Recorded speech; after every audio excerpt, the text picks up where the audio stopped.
Peut-on rendre publique l'orientation sexuelle d'un homme politique? Question posée au magistrat de la Cour d'appel de Paris, saisi par 2 militants du Front National.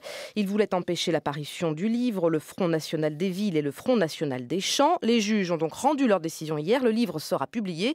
Le passage concernant le moins connu des deux sera supprimé. En revanche, l'homosexualité de Steve Briouat, secrétaire général du FN, elle, restera écrite noir sur blanc. Corinne Audouin. Octave Nitkowski est un jeune blogueur de 17 ans, originaire d'Hénin-Beaumont, passionné de politique. Son livre est consacré à l'implantation du FN dans le Nord-Pas-de-Calais.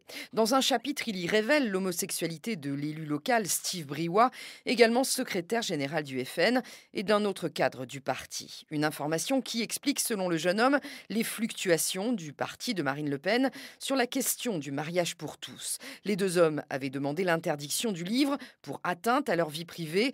La Cour d'appel donne donc à moitié raison à l'auteur qui, jure-t-il, ne s'attendait pas à une telle offensive.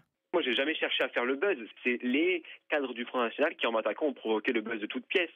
Tout le monde médiatique à Hénin-Beaumont, tout le monde intellectuel à Hénin-Beaumont en parle librement, naturellement. Et j'ai trouvé ces mêmes informations sur Internet. Donc, j'ai jamais eu l'impression de faire des révélations à aucun moment dans mon livre.